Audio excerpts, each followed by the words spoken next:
అమరావతి పునఃప్రారంభ సభలో ప్రధాని మోదీ ఒకవైపు కీలక ఉపన్యాసం చేస్తుండగా మరోవైపు సీఎం చంద్రబాబు ఫుల్ ఖుషీగా కనిపించారు. అమరావతి పునఃప్రారంభ సభలో ప్రధాని మోదీ ఓవైపు కీలక ఉపన్యాసం చేస్తుండగా మరోవైపు సీఎం చంద్రబాబు ఫుల్ ఖుషీగా కనిపించారు. నా అనుభవంతో చెప్తున్నా, ఈ దేశంలో పెద్ద పెద్ద ప్రాజెక్టులు చేయాలన్నా, వేగంగా చేయాలన్నా, క్వాలిటీతో చేయాలన్నా చంద్రబాబుని మించిన వారు లేరు అంటూ మోదీ ప్రశంసలు కురిపించారు. మోదీ మాట్లాడినంతసేపు చంద్రబాబు ఆసక్తితో వింటూ చిరునవ్వులు చిందించారు. చంద్రబాబుతో పాటు పవన్ కళ్యాణ్ కూడా చిరునవ్వులు చిందించారు. మోదీ తెలుగు ప్రసంగంపై హర్షం వ్యక్తం చేశారు. ఏపీ డిప్యూటీ స్పీకర్ రఘురామ కృష్ణరాజును ప్రధాని మోదీ ప్రశంసించారు. గన్నవరం విమానాశ్రయం దగ్గర వీడ్కోలు సమయంలో రఘురామ ఫైటర్ అంటూ పొగిడారు. రఘురామ పోరాట యోధుడని, ఆయన డిప్యూటీ స్పీకర్ కావటం సంతోషమని మోదీ అభినందించారు. రఘురామ డిప్యూటీ స్పీకర్ గా ఉన్నారు. ప్రధాని మోదీ మరోసారి ఏపీకి రానున్నారు. శుక్రవారం అమరావతి పునఃప్రారంభోత్సవ సభకు వచ్చిన మోదీ అంతర్జాతీయ యోగా దినోత్సవం రోజు తాను ఏపీకి వస్తానని స్వయంగా ప్రకటించారు. సీఎం చంద్రబాబు ఆహ్వానం మేరకు తాను యోగా దినోత్సవం రోజున ఏపీలో పర్యటిస్తానన్నారు. యోగా కార్యక్రమాలు నిర్వహించాలని సూచించారు. అమరావతి సభా వేదికపై ప్రధాని మోదీ నారా లోకేష్ తో సరదాగా వ్యాఖ్యలు చేశారు. నీకెన్నిసార్లు చెప్పాలి, నన్ను కలవడానికి రావా అని లోకేష్ తో అన్నారు. గత పర్యటనలోనూ ఇదే అంశాన్ని ప్రధాని ప్రస్తావించారు. ఇందుకు బదులిచ్చిన లోకేష్ త్వరలోనే కుటుంబ సమేతంగా ఢిల్లీకి వస్తానని మోదీతో చెప్పారు. తల్లి దుర్గా భవానీ, కొల్లు విన్నాయి పుణ్యభూమి పే మీ అందరినీ కలవడం నాకు ఆనందముగా ఉన్నది.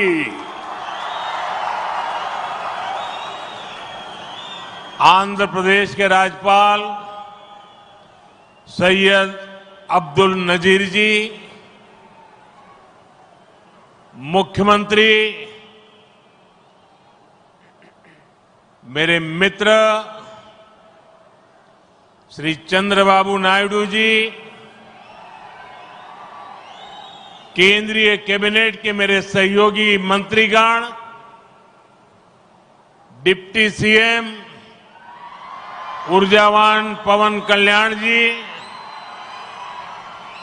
राज्य सरकार के मंत्रीगण, सभी सांसद और विधायकगण और आंध्र प्रदेश के मेरे प्यारे भाइयों और बहनों,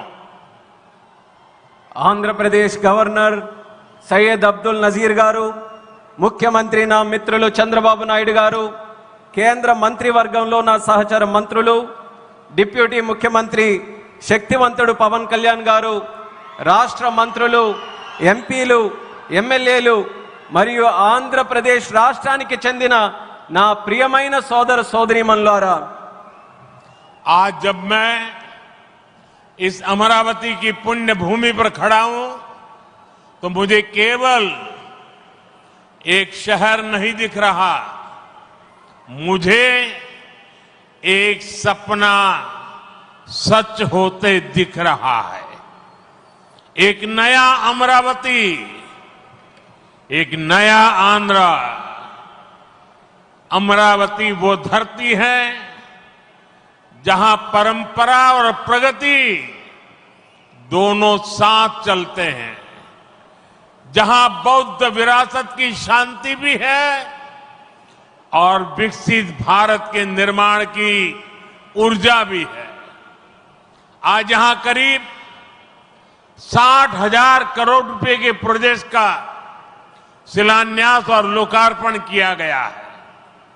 ये प्रोजेक्ट सिर्फ कंक्रीट का निर्माण नहीं है, ये आंध्र प्रदेश की आकांक्षाओं की, विकसित भारत की उम्मीदों की मजबूत नींव भी है।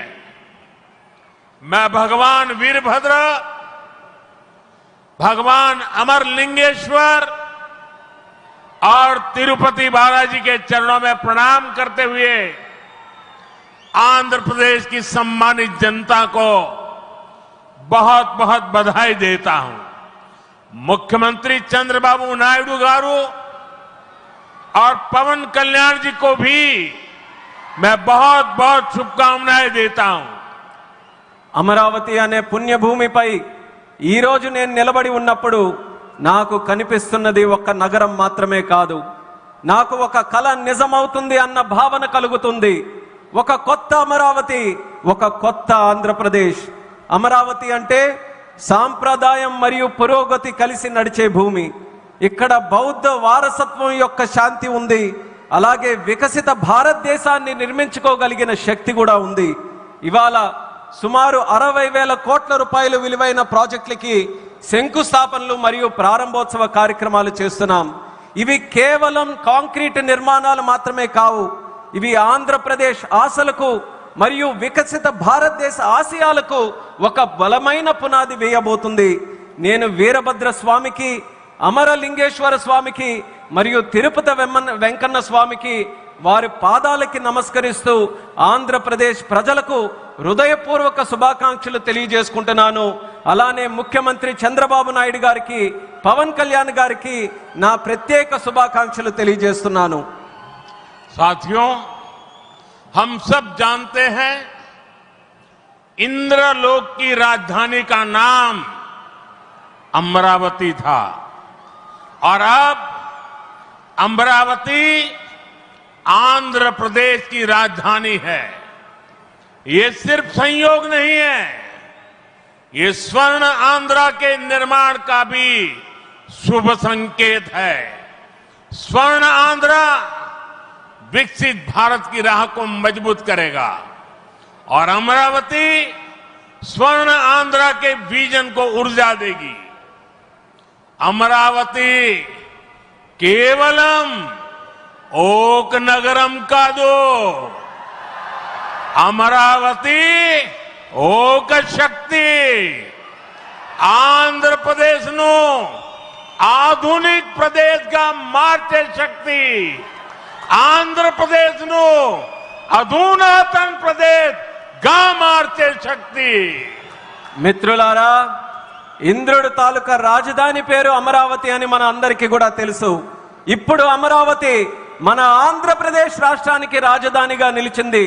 ఇది కేవలం యాదృచ్ఛికం కాదు, ఇది స్వర్ణ ఆంధ్రప్రదేశ్ రాష్ట్ర నిర్మాణానికి శుభ సూచకం అనేది తెలియజేస్తున్నాను. స్వర్ణాంధ్ర వికసిత భారతదేశ సంకల్పానికి బలమిస్తుంది. అలానే అమరావతి మన స్వర్ణాంధ్ర విజన్ కు శక్తినిస్తుంది. అమరావతి అంటే కేవలం ఒక నగరం కాదు, అమరావతి ఒక శక్తి.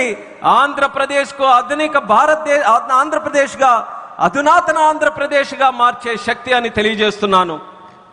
साथियों, अमरावती एक ऐसा शहर होगा जहां आंध्र प्रदेश के हर नौजवान के सपने साकार होंगे।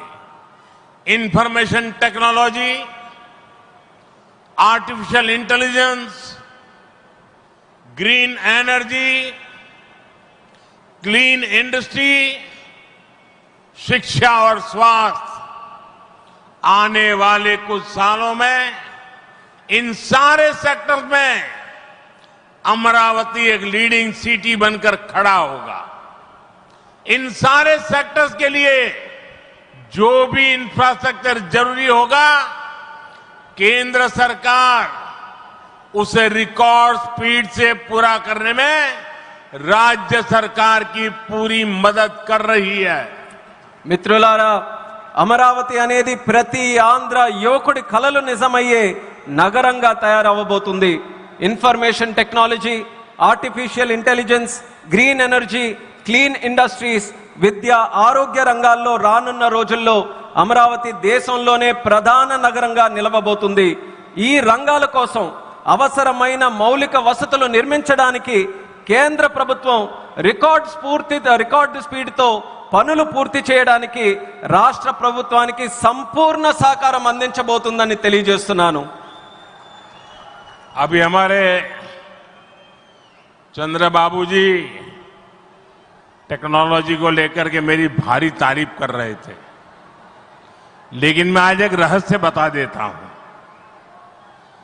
जब मैं गुजरात में नया मुख्यमंत्री बना तो मैं बाबू हैदराबाद में बैठ करके किस किस प्रकार के इनिशिएटिव ले रहे हैं उसका बड़ा बारीकी से अध्ययन करता था और मैं उसमें से बहुत कुछ सीखता था और उसे आज मुझे लागू करने का अवसर मिला है, मैं लागू कर रहा हूं। ఇప్పుడు చంద్రబాబు గారు మీ అందరి ముందు నాకు టెక్నాలజీ నాతో మొదలైందన్నట్టుగా ప్రశంసిస్తున్నారు. కానీ నేను మీ అందరికీ కూడా ఒక రహస్యం చెప్తాను. నేను సరికొత్తగా ముఖ్యమంత్రి అయినటువంటి రోజుల్లో గుజరాత్లో ఉన్నప్పుడు అప్పుడు చంద్రబాబు నాయుడు గారు ఆంధ్రప్రదేశ్లో హైదరాబాద్లో ఐటీని ఏ రకంగా డెవలప్ చేస్తున్నారో నేను క్లోజ్గా అబ్జర్వ్ చేసి అధికారులను కూడా పెట్టి అబ్జర్వ్ చేయించి ఆ రోజు నేను చాలా దగ్గరగా తెలుసుకున్నటువంటి విషయాలు మళ్ళీ తిరిగి ఈ రోజు ఆంధ్రప్రదేశ్కి వచ్చి మళ్ళీ మీ అందరి ముందు ఈ రోజు నేను చేయగలుగుతున్నానన్నది తెలియజేస్తున్నాను. और मैं अपने अनुभव से कहता हूं, फ्यूचर टेक्नोलॉजी हो, बहुत बड़े स्केल पर काम करना हो और जल्दी से इसे जमीन पर उतारना हो तो वो काम चंद्रबाबू उत्तम से उत्तम तरीके से कर सकते हैं. అలాగే నా అనుభవంతో చెప్తున్నాను, పెద్ద స్కేల్లో ప్రాజెక్టులు చేయాలన్నా తొందరగా అవి పూర్తి చేయాలన్నా మంచి క్వాలిటీతో అవన్నీ కూడా పూర్తి చేయాలన్నా దేశంలో చంద్రబాబు నాయుడు గారి కంటే దాంట్లో మిన్న మరెవ్వరూ కూడా లేరు అనేది ఈ సభాముఖంగా తెలియజేస్తున్నాను.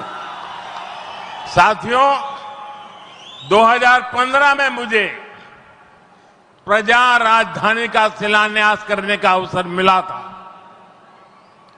बीते सालों में केंद्र सरकार ने हर प्रकार से अमरावती के लिए मदद दी है. यहां बेसिक इंफ्रास्ट्रक्चर के निर्माण के लिए सभी कदम उठाए गए हैं. अब चंद्रबाबू गारू के नेतृत्व में राज्य सरकार बनने के बाद सारे ग्रह जो लगे थे अब हट गए हैं. यहां विकास कार्यों में तेजी आ गई है. हाई कोर्ट, विधानसभा, सेक्रेटेरिएट, राजभवन, ऐसी कई जरूरी बिल्डिंग बनाने के कामों को भी प्राथमिकता दी जा रही है. మిత్రులారా, 2015లో ప్రజల రాజధానిగా అమరావతికి నేను శంకుస్థాపన చేశాను. గత 10 ఏళ్లలో కేంద్ర ప్రభుత్వం అమరావతికి అన్ని రకాలుగా మద్దతుగా నిలిచింది. ఇక్కడ మౌలిక వసతుల నిర్మాణానికి అవసరమైన ప్రతి అడుగు కూడా వేసింది. ఇప్పుడు చంద్రబాబు నాయుడు గారి నాయకత్వంలో ప్రభుత్వం ఏర్పడిన తర్వాత అభివృద్ధి మరింత వేగంతో ముందుకు వెళ్తుంది. ఇక్కడ హైకోర్టు, అసెంబ్లీ, సచివాలయం, రాజ్భవన్ వంటి అవసరమైన నిర్మాణాలకు ప్రస్తుతం ప్రాధాన్యత ఇస్తుంది. साथियों, एनटीआर गारू ने विकसित आंध्र प्रदेश का सपना देखा था. हमें मिलकर अमरावती को, आंध्र प्रदेश को विकसित भारत का ग्रोथ इंजन बनाना है. हमें एनटीआर गारू का सपना पूरा करना है. चंद्रबाबू गारू, ब्रदर पवन कल्याण, ఇది మనము చెయ్యాలి, ఇది మనమే చెయ్యాలి. మిత్రులారా, ఎన్టీఆర్ గారు వికసిత్ ఆంధ్రప్రదేశ్ కోసం కలకన్నారు. మనమందరం కలిసి అమరావతి మరియు ఆంధ్రప్రదేశ్ని వికసిత భారతదేశానికి గ్రోత్ ఇంజిన్ గా తయారు చేయాలి. మనం ఎన్టీఆర్ గారి కలల్ని నిజం చేయాలి. నారా చంద్రబాబు నాయుడు గారు, అలాగే సోదరులు పవన్ కళ్యాణ్ గారు, ఇది మనం చేయాలి, ఇది మనమే చేయాలి. साथियों, बीते 10 सालों में भारत ने देश में फिजिकल, डिजिटल और सोशल इंफ्रास्ट्रक्चर पर विशेष बल दिया है. भारत आज दुनिया के उन देशों में शामिल है जहां का इंफ्रास्ट्रक्चर तेज गति से आधुनिक हो रहा है. इसका फायदा आंध्र प्रदेश को भी मिल रहा है. आज भी रेल और रोड से जुड़े हजारों करोड़ के प्रोजेक्ट आंध्र प्रदेश को मिले हैं. మిత్రులారా, గత 10 ఏళ్లలో భారతదేశం ఫిజికల్, డిజిటల్ మరియు సోషల్ ఇన్ఫ్రాస్ట్రక్చర్ పై ప్రత్యేక దృష్టి సారించింది. ఇప్పుడు భారత్ ప్రపంచంలో అత్యంత వేగంగా మౌలిక వసతులు అభివృద్ధి చెందుతున్నటువంటి దేశాల్లో ఒకటిగా నిలిచింది. ఇది ఆంధ్రప్రదేశ్కు కూడా ప్రయోజనంగా మారబోతుంది. ఈ రోజు కూడా రైల్ మరియు రోడ్డు ప్రాజెక్టులలో రాష్ట్రానికి వేల కోట్ల రూపాయలు కేంద్రం తరపున అందించడం జరుగుతుంది. यहाँ आंध्र प्रदेश में कनेक्टिविटी का नया अध्याय लिखा जा रहा है. इन प्रोजेक्ट से एक जिले से दूसरे जिले की कनेक्टिविटी बढ़ेगी, आसपास के राज्यों से कनेक्टिविटी बेहतर होगी. इससे किसानों के लिए बड़े बाजार तक फसल पहुंचाना आसान होगा और उद्योगों के लिए भी सुविधा होगी. टूरिज्म सेक्टर को और तीर्थ यात्राओं को बल मिलेगा. जैसे रेनीगुंटा नायडूपेटा हाईवे से तिरुपति बालाजी के दर्शन आसान होंगे. लोग बहुत कम समय में वेंकटेश्वर स्वामी के दर्शन कर पाएंगे. ఆంధ్రప్రదేశ్లో కనెక్టివిటీకి ఒక కొత్త అధ్యాయం మొదలవబోతుంది. ఈ ప్రాజెక్టులతో ఒక జిల్లాకు మరొక జిల్లాకు కనెక్టివిటీ పెరుగుతుంది. పక్క రాష్ట్రాలతో కూడా అనుసంధానం ఏదైతే ఉందో అది కూడా మెరుగు కాబోతుంది. ఈ ప్రాజెక్టుల వల్ల రైతులకి పెద్ద మార్కెట్లకు తక్కువ సమయంలో తమ పంటని తీసుకొని వెళ్ళడానికి సులభం అవుతుంది. అలాగే ఉద్యోగస్తులు మరియు పారిశ్రామికులు కూడా సౌకర్యం కలుగుతుంది. పర్యాటకం తీర్థయాత్రలకి ఆ రంగాలకి కూడా ఉపయోగపడుతుంది. ఉదాహరణకు రేణుగుంట నుంచి నాయుడుపేట కొత్త హైవే ఏదైతే ఉందో దాని ద్వారా తిరుపతి వెంకన్న స్వామి వారి దర్శనం చాలా సులభంగా మనకు అవుతుంది. తక్కువ సమయంలో ప్రజలు ఆ స్వామి వారిని దర్శనం చేసుకొని ఆ అవకాశం పొందుతారని కూడా తెలియజేస్తున్నాను. साथियों, दुनिया में जो भी देश तेजी से विकसित हुए हैं उन्होंने अपनी रेलवे पर बहुत अधिक बल दिया. बीता दशक भारत में रेलवे के ट्रांसफॉर्मेशन का रहा. भारत सरकार ने आंध्र प्रदेश में रेलवे के विकास के लिए रिकॉर्ड पैसे भेजे हैं. वर्ष 2009 से 2014 तक आंध्र प्रदेश और तेलंगाना के लिए रेलवे का कुल बजट 900 करोड़ रुपए से भी कम था, जबकि आज सिर्फ आंध्र का ही रेल बजट 9,000 करोड़ रुपए से ज्यादा का है. यानी करीब 10 गुना से ज्यादा की बढ़ोतरी हुई है. మిత్రులారా, ప్రపంచంలో వేగంగా అభివృద్ధి చెందిన దేశాలు ఏవైతే ఉన్నాయో అవన్నీ కూడా తమ రైల్వే మీద చాలా ప్రాముఖ్యత సారించారు. గత దశాబ్దంలో భారతదేశంలో కూడా రైల్వే మీద ఎక్కువగా పరివర్తన జరిగింది. కేంద్ర ప్రభుత్వం ఆంధ్రప్రదేశ్ రైల్వే అభివృద్ధికి కూడా రికార్డు స్థాయిలో నిధులు మంజూరు చేయడం జరిగింది. 2009 నుంచి 14 వరకు ఆంధ్రప్రదేశ్ మరియు తెలంగాణ కలిసి ఉన్నప్పుడు రాష్ట్రం తాలూకా బడ్జెట్ కేవలం 900 కోట్లు కూడా ఉండేది కాదు. కానీ ఇప్పుడు కేవలం ఆంధ్రప్రదేశ్కు మాత్రమే రైల్వే బడ్జెట్ 9,000 కోట్ల దాటి ఈరోజు అందిస్తున్నాం. అంటే ముందు కంటే 10 రెట్లు ఎక్కువ బడ్జెట్ అభివృద్ధి జరుగుతుందని తెలియజేస్తున్నాను. साथियों, रेलवे के बढ़े हुए बजट से आंध्र प्रदेश में रेलवे का 100% इलेक्ट्रिफिकेशन हो चुका है. यहां 8 जोड़ी आधुनिक वंदे भारत ट्रेनें चल रही है. साथ ही आधुनिक सुविधाओं वाली अमृत भारत ट्रेन भी आंध्र प्रदेश से होकर गुजरती है.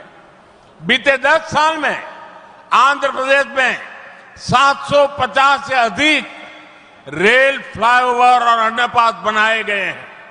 इसके अलावा आंध्र प्रदेश के 70 से ज्यादा रेलवे स्टेशनों को अमृत भारत स्टेशन योजना के तहत विकसित किया जा रहा है. మిత్రులారా, ఈ పెంచిన రైల్వే బడ్జెట్ వల్ల ఆంధ్రప్రదేశ్లో 100% ఎలక్ట్రిఫికేషన్ మనం పూర్తి చేసుకున్నాం. ఇక్కడ 8 సరికొత్త వందే భారత్ ట్రైన్లు ప్రారంభమయ్యాయి. దానితో పాటు ఆధునిక వసతులతో కలిగి ఉన్న అమృత్ భారత్ రైళ్లు కూడా ఆంధ్రప్రదేశ్ నుంచి వెళ్తుంది. గత 10 ఏళ్లలో 750 కంటే ఫ్లైఓవర్ బ్రిడ్జ్లు కానీ అండర్ పాసేజీలు కానీ రైల్వేస్లో నిర్మించబడింది. అంతేకాకుండా 70కి పైగా రైల్వే స్టేషన్లు మన ఆంధ్రప్రదేశ్ రాష్ట్రంలో అమృత్ భారత్ స్టేషన్ పథకం కింద అభివృద్ధి కూడా చేస్తున్నామని తెలియజేస్తున్నాను. साथियों, इंफ्रास्ट्रक्चर के लिए जब इतने सारे काम होते हैं तो उसका बहुत मल्टीप्लायर इफेक्ट होता है। इंफ्रास्ट्रक्चर के निर्माण में जो रॉ मटेरियल लगता है उसे मैन्युफैक्चरिंग इंडस्ट्री को बल मिलता है। सीमेंट का काम हो, स्टील का काम हो, ट्रांसपोर्टेशन का काम हो, ऐसे हर सेक्टर को इससे फायदा होता है। इंफ्रास्ट्रक्चर विकास का सीधा लाभ हमारे नौजवानों को होता है, उन्हें ज्यादा रोजगार मिलते हैं। आंध्र प्रदेश के भी हजारों युवाओं को इन इंफ्रा प्रोजेक्ट से रोजगार के नए मौके मिल रहे हैं। మిత్రులారా, ఇంత భారీ స్థాయిలో మౌలిక వసతులు అభివృద్ధి జరగడం వల్ల ఆర్థిక వ్యవస్థలో మల్టీప్లయర్ ఎఫెక్ట్ ఏర్పడుతుంది. నిర్మాణ రంగంలో కావలసిన రా మెటీరియల్స్, సిమెంట్ అయినా, స్టీల్ అయినా, రవాణా వంటి రంగాలకు గణనీయమైన డిమాండ్ ఏర్పడుతుంది. దీనివల్ల తయారీ పరిశ్రమలకు బలం ఏర్పడుతుంది. ఈ పరిశ్రమల ద్వారా మన యువతకు నేరుగా ఉద్యోగ అవకాశాలు పెరుగుతాయి. ఆంధ్రప్రదేశ్లో వేలాది మంది యువకులకు ఈ ప్రాజెక్టుల వల్ల సరికొత్త ఉపాధి అవకాశాలు కూడా లభిస్తాయని తెలియజేస్తున్నాను. साथियों, मैंने लाल किले से कहा था कि विकसित भारत का निर्माण गरीब, किसान, नौजवान और नारी शक्ति इन 4 पिलर्स पर होगा। एनडीए सरकार की नीति के केंद्र में 4 पिलर सबसे अहम है। हम विशेषकर किसानों के हितों को बड़ी प्राथमिकता देते हुए काम कर रहे हैं। किसानों की जेब पर बोझ न पड़े, और इसलिए बीते 10 सालों में केंद्र सरकार ने सस्ती खाद देने के लिए करीब 12 लाख करोड़ रुपए खर्च किए। हजारों नए और आधुनिक बीज भी किसानों को दिए। पीएम फसल बीमा स्कीम के तहत आंध्र प्रदेश के किसानों को अब तक 5,500 करोड़ रुपए का क्लेम मिल चुका है। पीएम किसान सम्मान निधि के तहत भी आंध्र के लाखों किसानों के खाते में 17,500 करोड़ रुपए से ज्यादा पहुंचे हैं। మిత్రులారా, నేను ఎర్రకోట నుంచి స్పష్టంగా చెప్పాను, వికసిత్ భారత్ నిర్మాణం కావాలంటే పేదవాడు, రైతు, యువకుడు, మహిళా శక్తి ఈ 4 స్తంభాలపై ఆధారపడి ఉంటుంది. ఎన్డీఏ ప్రభుత్వ విధానాల్లో కూడా ఈ 4 స్తంభాలు కేంద్ర బిందువుగా పెట్టుకొని పనిచేస్తున్నాం. రైతు ప్రయోజనాలు అత్యంత ప్రాధాన్యత తీసుకుంటూ మేమందరం కూడా కేంద్రంలో పనిచేస్తున్నాం. రైతు జేబులకి భారం పడకుండా ఆ ఉద్దేశంతో గత 10 ఏళ్లలో ఎరువుల కోసం ఏకంగా 12 లక్షల కోట్ల రూపాయలు ఖర్చు కేంద్ర ప్రభుత్వం చేసింది. 1000కి పైగా సరికొత్త మరియు ఆధునిక విత్తనాలు కూడా రైతులకి అందించబడ్డాయి. పీఎం పంట బీమా యోజన కింద ఆంధ్రప్రదేశ్ రైతులకు ఇప్పటి వరకు 5,500 కోట్లు నష్టపరిహారం కూడా చెల్లించాం. పీఎం కిసాన్ సమ్మాన్ నిధి ద్వారా లక్షలాది మంది ఆంధ్రప్రదేశ్ రైతుల ఖాతాల్లో 17,500 కోట్ల వరకు వాళ్ళందరికీ కూడా నిధులు జమ చేశామన్నది గర్వంగా తెలియజేస్తున్నాను. साथियों, आज पूरे देश में सिंचाई के प्रोजेक्ट्स का जाल बिछाया जा रहा है। रिवर लिंकिंग का काम भी, उसका अभियान भी शुरू किया गया है। हमारा लक्ष्य है कि हर खेत को पानी मिले, किसानों को पानी की दिक्कत ना हो। यहां नई सरकार बनने के बाद पोलवरम प्रोजेक्ट में भी नई गति आई है। आंध्र प्रदेश के लाखों करोड़ों लोगों का इस प्रोजेक्ट से जीवन बदलने वाला है। पोलवरम प्रोजेक्ट तेजी से पूरा हो, इसके लिए केंद्र के एनडीए सरकार से राज्य सरकार को पूरी मदद दी जा रही है. మిత్రులారా, దేశవ్యాప్తంగా ఇరిగేషన్ ప్రాజెక్టులు నిర్మిస్తున్నాం. అలాగే నదుల అనుసంధాన కార్యక్రమం కూడా మేము ప్రారంభించాం. మా లక్ష్యం ప్రతి పొలానికి నీరు అందించాలి, రైతుకి నీటి సమస్య అనేది రాకూడదు. ఇప్పుడు రాష్ట్రంలో ఎన్డీఏ ప్రభుత్వం ఏర్పడిన తర్వాత పోలవరం ప్రాజెక్టు పనుల్లో కూడా వేగం మరింత పుంజుకుంది. ఈ ప్రాజెక్టు ద్వారా లక్షలాది కోట్లాది మంది ప్రజలు, రైతుల తాలూకా జీవితం మారబోతుంది. పోలవరం ప్రాజెక్టు త్వరగా పూర్తవ్వాలని కేంద్ర ఎన్డీఏ ప్రభుత్వం అలాగే రాష్ట్ర ఎన్డీఏ ప్రభుత్వం పూర్తిగా సహకారంతో కలిసిమెలిసి పనిచేస్తాయని తెలియజేస్తున్నాను. साथियों, आंध्र की धरती ने दशकों से भारत को स्पेस पावर बनाने में बहुत बड़ी भूमिका निभाई है. श्रीहरिकोटा से जब जब कोई मिशन लॉन्च होता है तो कोटि कोटि भारतीयों को गर्व से भर देता है। करोड़ों भारतीय नौजवानों को यह क्षेत्र स्पेस के प्रति आकर्षित करता रहा है। अब आज देश को, हमारे डिफेंस सेक्टर को मजबूत करने वाला नया संस्थान भी मिला है। कुछ देर पहले हमने डीआरडीओ की नई मिसाइल टेस्टिंग रेंज की आधारशिला रखी है। नागया लंका में बनने जा रही नवदुर्गा टेस्टिंग रेंज मां दुर्गा की तरह देश की डिफेंस पावर को शक्ति देगी। मैं इसके लिए भी देश के वैज्ञानिकों को, आंध्र प्रदेश के लोगों को बधाई देता हूं। మిత్రులారా, మన ఆంధ్ర భూమి దశాబ్దాలుగా భారతదేశానికి అంతరిక్ష శక్తి అవతరించడంలో ప్రధాన పాత్ర పోషిస్తుంది. శ్రీహరికోట నుంచి లాంచ్ అయ్యే ప్రతి రాకెట్ ప్రయోగం కోట్లాది మంది భారతీయుల్ని గర్వపడేలా చేస్తుంది. అలాగే కోట్లాది మంది భారతదేశ యువకులను ఈ అంతరిక్ష రంగం ఇప్పుడు ఆకర్షిస్తుంది. ఇప్పుడు దేశ రక్షణను బలోపేతం చేసే ఒక కొత్త సంస్థను కూడా మనం ప్రారంభిస్తున్నాం. కొద్దిసేపటి క్రితం DRDO Navadurga missile launching range కి శంకుస్థాపన చేశాం.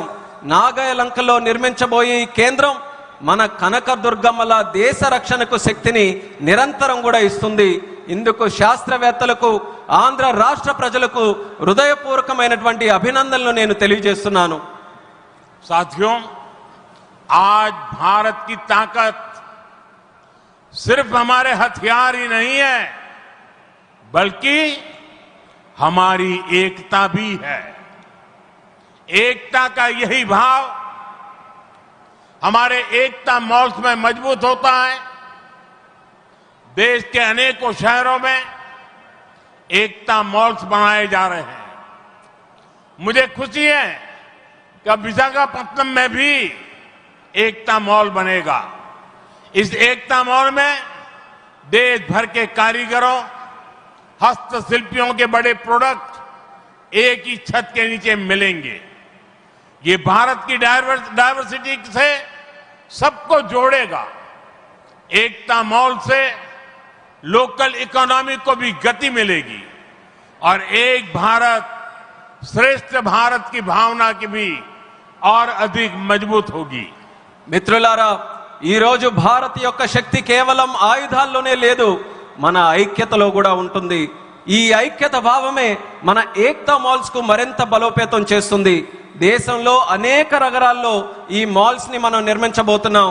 ఇప్పుడు విశాఖపట్నంలో కూడా ఒక ఏక్తా మాల్ నిర్మించడం కోసం మనం ఈ రోజు శంకుస్థాపన చేశాం. దానికి నాకెంతో ఆనందంగా ఉంది. ఇక్కడ దేశవ్యాప్తంగా ఉన్న హస్త కళాకారులు వాళ్ళ ఉత్పత్తులు ఒకే చోట అందుబాటులో మనకు ఉంటాయి. ఈ మాల్ భారత వైవిధ్యాన్ని అనుసంధానిస్తుంది. లోకల్ ఎకానమీకి కూడా ప్రోత్సాహం ఇచ్చేలా ఈ మాల్ నడుస్తుంది. అలాగే ఏక్ భారత్ శ్రేష్ఠ భారత్ అనే భావనను మరింత బలోపేతం చేస్తుందని తెలియజేస్తున్నాను. साथियों, अभी हमने चंद्रबाबू जी को सुना। उन्होंने 21 जून अंतर्राष्ट्रीय योगा दिवस की चर्चा की।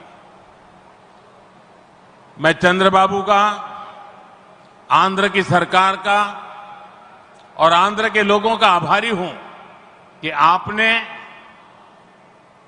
अंतर्राष्ट्रीय योग दिवस के लिए देश का प्रमुख कार्यक्रम आंध्र में करने के लिए निमंत्रण दिया। मैं इसके लिए आपका आभार व्यक्त करता हूं और जैसा आपने कहा है, मैं स्वयं भी 21 जून को आंध्र के लोगों के साथ योग करूंगा और दुनिया का एक कार्यक्रम यहां पर होगा। इस कार्यक्रम का महत्व इसलिए भी है कि अंतर्राष्ट्रीय योग दिवस का 10 साल की यात्रा का ये 10वीं साल का महत्वपूर्ण पड़ाव है। पूरे विश्व में योग के प्रति एक आकर्षण है। इस बार पूरी दुनिया 21 जून को आंध्र की तरफ देखेगी और मैं चाहूंगा कि आने वाले 50 दिन पूरे आंध्र में योग को लेकर के एक जबरदस्त वातावरण बने, स्पर्धाएं हो, और वर्ल्ड रिकॉर्ड करने का काम आंध्र प्रदेश करके पूरी दुनिया को चकित कर दे। और मैं मानता हूं चंद्रबाबू जी के नेतृत्व में ये होके रहेगा। మిత్రులారా, ఇప్పుడే మనం చంద్రబాబు నాయుడు గారిని విన్నాం. అంతర్రాష్ట్రీయ యోగా దినం జూన్ 21న మనం చేసుకోబోతున్నాం. దానికి చంద్రబాబు నాయుడు గారికి, ఏపీ గవర్నమెంట్కి, అలాగే రాష్ట్ర ప్రజలకి అందరికీ కూడా నేను ధన్యవాదాలు తెలియజేసుకుంటున్నాను. నన్ను ఆ రోజు ఇక్కడ ఆహ్వానించినందుకు. ఆ రోజు తాలూకా ప్రత్యేకత ఏంటంటే, మనం జూన్ 21 యోగా దినం, ప్రపంచ యోగా దినం ప్రకటించి 10 సంవత్సరాలు కాబోతుంది. ఆ రోజు కేవలం ఆంధ్రాలో యోగా ప్రచారం చేయడమే కాదు, ప్రపంచం మొత్తం ఉన్నటువంటి ప్రజలందరూ కూడా ఆంధ్రప్రదేశ్ రాష్ట్రం వైపు చూసేలా మనం అందరం కూడా చేయాలి. అది చేయాలనంటే ఈ ఉన్నటువంటి 50 రోజులు ఏదైతే ఉందో, ప్రతి ఊరిలో, ప్రతి గ్రామంలో, ప్రతి వీధిలో కూడా, ప్రతి ఇంటిలో కూడా యోగాని మరింత ప్రాముఖ్యత తీసుకొని వచ్చే విధంగా కార్యక్రమాలు చేస్తూ వరల్డ్ రికార్డు సాధించే విధంగా ఈ 50 రోజులు కూడా మనం అందరం వినియోగించుకోవాలి. నాకు నమ్మకం ఉంది, చంద్రబాబు నాయుడు గారి తాలూకా నాయకత్వంలో అది ఖచ్చితంగా మనం సాధించగలగాం. అది మీరందరి తాలూకా సమక్షంలో విశాఖపట్నంలో ఏర్పాటు చేయబోయే యోగా కార్యక్రమంలో మీ అందరి ఆహ్వానం మేరకు నేను ఖచ్చితంగా వస్తాను. ఆ రోజు మనం అందరం కూడా కలిసి యోగా చేద్దాం. ఆ రోజు ప్రపంచం తాలూకా దృష్టి యోగా వైపు, అలాగే భారతదేశం వైపు కూడా మళ్ళిద్దామని ఈ సభాముఖంగా తెలియజేసుకుంటున్నాను. साथियों, आंध्र प्रदेश में ना तो सपने देखने वालों की कमी है और न ही सपनों को साकार करने वाले कम है। मैं विश्वास के साथ कह सकता हूं, आज आंध्र प्रदेश सही राह पर चल रहा है। आंध्र ने सही स्पीड पकड़ ली है। अब ग्रोथ की स्पीड को हमें लगातार तेज करते रहना है। और मैं कह सकता हूं, जैसा बाबू ने 3 साल में अमरावती के निर्माण का जो सपना देखा है, इसका मतलब ये 3 साल की सिर्फ अमरावती की गतिविधि आंध्र प्रदेश के जीडीपी को कहां से कहां पहुंचा देगी, ये मैं साफ देख रहा हूं। मैं आंध्र प्रदेश की जनता को, यहां जो मेरे सहयोगी बैठे हैं, सभी को फिर आश्वस्त करता हूं, आंध्र प्रदेश की प्रगति के लिए आप मुझे हमेशा अपने साथ कंधे से कंधा मिलाकर चलते हुए देखेंगे। एक बार फिर आप सभी को बहुत बहुत शुभकामनाएं। मी अंदरी ఆశీర్వాదముతో ఈ కుటుంబీ ఆంధ్రప్రదేశ్ అభివృద్ధికి కట్టుబడి ఉన్నది. ధన్యవాద్. మిత్రులారా, ఆంధ్రప్రదేశ్లో కలలు కనే వాళ్ళ సంఖ్య తక్కువేమీ కాదు. అలానే ఆ కలలను నిజం చేసే వాళ్ళకి కూడా తక్కువేమీ కాదు. నేను నమ్మకంతో చెప్తున్నాను, ఇవాళ ఆంధ్రప్రదేశ్ ఒక సరైన మార్గంలో నడుస్తుంది. అలానే సరైన వేగంతో ముందుకు వెళ్తుంది. ఈ అభివృద్ధి వేగాన్ని మనం అందరం కొనసాగించాలి, అలానే పెంచుతూ ఉండాలి. ఇప్పుడే చంద్రబాబు నాయుడు గారు మాట్లాడుతూ చెప్పారు, 3 సంవత్సరాల్లో అమరావతి తాలూకా పనుల్ని పూర్తి చేస్తామని. నేను ఊహిస్తున్నాను, 3 సంవత్సరాల్లో అమరావతి పూర్తయిన తర్వాత ఆంధ్రప్రదేశ్ రాష్ట్రం తాలూకా జీడిపి ఏ స్థాయికి వెళ్తుందో ఒక్కసారి నేను ఊహించగలను. అది ఆంధ్రప్రదేశ్ రాష్ట్రం తాలూకా చరిత్రను మార్చబోతుందని తెలియజేస్తున్నాను. అందుకని ఆంధ్రప్రదేశ్ రాష్ట్ర ప్రజలకు, ఇక్కడ కూర్చున్న నా సహచరులకు నేను నమ్మకం కల్పిస్తున్నా, ఆంధ్రప్రదేశ్ రాష్ట్ర అభివృద్ధిలో మీ భుజంతో పాటు నా భుజం కూడా కలిపి పనిచేస్తానని నమ్మకంతో ఈ సందర్భంగా తెలియజేస్తున్నాను. మీ అందరికీ మరొక్కసారి నా హృదయపూర్వక శుభాకాంక్షలు తెలియజేస్తున్నాను. మీ అందరి ఆశీర్వాదంతో ఈ కూటమి ఆంధ్రప్రదేశ్ అభివృద్ధికి ఎల్లప్పుడూ కూడా కట్టుబడి ఉంటుంది. మీ అందరికీ కూడా నా ధన్యవాదాలు. భారత్ మాతా కీ జై.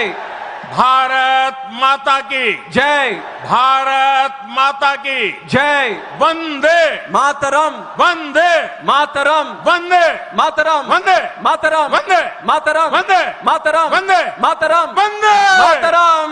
కన్స్ట్రక్షన్ రంగాలలో దశాబ్దపు అనుభవంతో కస్టమర్ల మరియు శ్రేయోభిలాషుల మన్ననలను నమ్మకాన్ని గెలుపొందిన సంస్థ విఆర్ఆర్ కన్స్ట్రక్షన్స్. నాణ్యతకు నమ్మకానికి మారుపేరు VRR constructions. Independent houses, apartments, villas అన్ని రకాల హంగులతో అలరించే అద్భుతమైన వెంచర్స్ తో పాటు అందరికీ అందుబాటు ధరలో సొంత ఇంటి కలను సాకారం చేసే నమ్మకమైన సంస్థ VRR constructions. Please visit VRR constructions, Varatex Plaza near Radhika Theatre, ECL X Road, Hyderabad. Call to 9100885551 9100885559.